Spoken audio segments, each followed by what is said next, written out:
of a ring, which symbolizes the ring of Saturn. Funerals follow the same pagan-derived ritual when a sacred geometrical tomb is placed over a grave to embody and immortalize the spirit.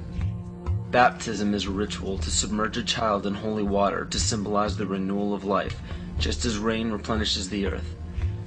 The Holy Grail filled with wine is a representation of the blood that comes from the birth canal during menstruation, not the blood of Christ. This ritual was taken over by the patriarchal society. Males could not give life as women do, so to symbolize a male giving life was to draw blood, which could only be done by injury. In ancient Egypt, the goddess Isis was the personification of wisdom. Pharaoh Akhenaten changed the worship to himself as he proclaimed himself Amun-Re, the sun god. The word Amen at the end of a prayer spawned from the praise given to Amun-Re. From there, the Hebrews left Egypt and traveled north into the Middle East, where they encountered the Canaanites, who worshipped the god of Saturn, El. The merging of these three gods became the name of the land today, which is known as Isis, Re, El, or Israel. 98% of Judaism is based around the worship of Saturn. And the sacred day of worship is Saturday. The worship practice on Sunday is originated from the Egyptians who worshipped the sun god. Most people simply pass these things off and never question their origins, but this just scratches the surface of the pagan influence over the present day. It is not just found in religions, it is found right here in our own backyard.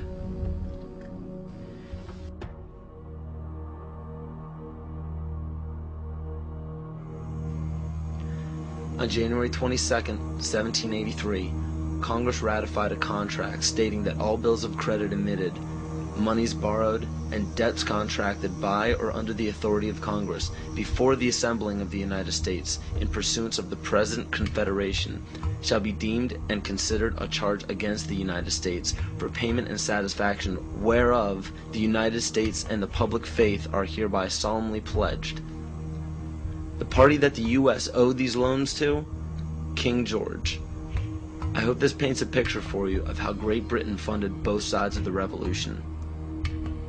To this day, Great Britain collects taxes from the United States via the IRS. The IRS isn't even an agency of the United States government. If you don't believe me, look up IRS publication 6209. The FCC, CIA, FBI, and NASA were never part of the United States government. The U.S. government only holds shares of the stock in various agencies. Social Security numbers are also issued by the UN through the IMF. The Civil War, which lasted from 1861 to 1865, was also instigated by Amschel Rothschild to divide the United States and force it into debt with a central bank. The goal was to put the country of the U.S. back into the hands of Britain through huge loans taken out for munitions. To do this, it was crucial to put a controversial issue in limbo such as slavery. Knowing full well that the Declaration of Independence would create an uproar among southern states that depended heavily upon slave labor, it was signed in Philadelphia, Pennsylvania by 35 people, 33 of whom were Freemasons. John Brown was a Mason and a Rosicrucian who was brought to power by William Lloyd Garrison and Senator Charles Sumner, both descendants of the Illuminati bloodline. With the help of the New York Times, John Brown was built up to be a hero in the anti-slavery movement. Ulysses S. Grant, former president, was born Hiram S. Grant. This name was given to him by his father, Master Mason Jesse Root Grant.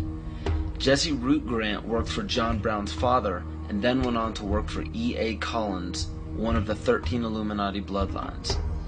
Ulysses S. Grant was brought to power rapidly with help from Collins.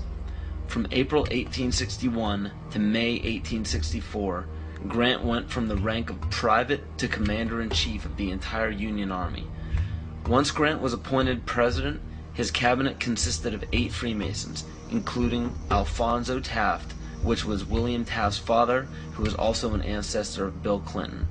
Jonas Mills Bundy was one of the 13 Illuminati bloodlines, who was also the presidential advisor to Grant as well as the next 2 presidents.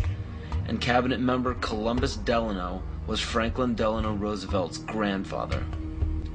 In November 21, 1933, President Franklin Roosevelt wrote, "The real truth of the matter is, as you and I know, that a financial element in the large centers has owned the government ever since the days of Andrew Jackson."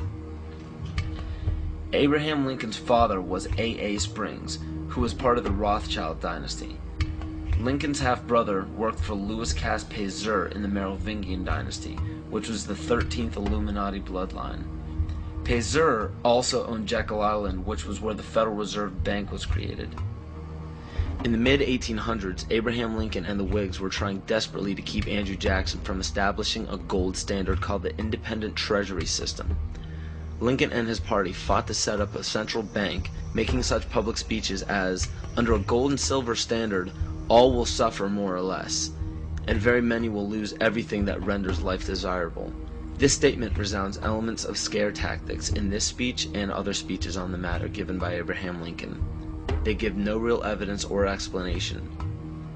In the early 1900s, after a failed attempt for Woodrow Wilson to set up what was called the League of Nations following World War I, Wilson and his advisor, Colonel House, set up the Institute of International Affairs. This institute had two branches, one set up in England called the Royal Institute of International Affairs, and the Council on Foreign Relations was incorporated as the American branch in New York on July 29, 1921. Founding members include Colonel House, J.P. Morgan, John D. Rockefeller, and a few others. A national income tax was declared unconstitutional in 1895 by the Supreme Court, but a constitutional amendment was proposed in Congress by Senator Nelson Aldrich. This makes much more sense when you notice that Nelson Aldrich was also known as being the authentic voice of J.P. Morgan and later married into the Rockefeller family. Today, 27 to 35% of American workers' pay is taxed, and this money goes to a central bank called the Federal Reserve, or the Fed. For those of you who are unaware of the Federal Reserve Bank and what it is capable of, it is a non-government-owned bank that provides the U.S. with all of its currency. They control the inflation rate by the amount of money in circulation. Yet the most amazing aspect of the central bank is the suspension of specie payments, in which the Fed can refuse to pay their obligations, yet taxpayers must pay their debts or go bankrupt. In other words, the suspension of specie payments is the central bank's right to breach a contract with no penalty whatsoever. In even simpler terms, it's called theft. How is it that the Fed is allowed to breach any contract they wish without penalty from the government? The answer is simple. The Federal Reserve Bank has power over the government instead of under it. Carroll Quigley, Bill Clinton's mentor while at Georgetown University, wrote of central banks, "They want nothing less than to create a world system of financial control in private hands, able to dominate the political system of each country and the economy of the world as a whole, controlled in a feudalist fashion by the central banks of the world acting in concert, by secret agreements arrived at in frequent private meetings and conferences." It is important to note that nearly all of the founders of the Federal Reserve Bank were involved in the conception of the Council on Foreign Relations.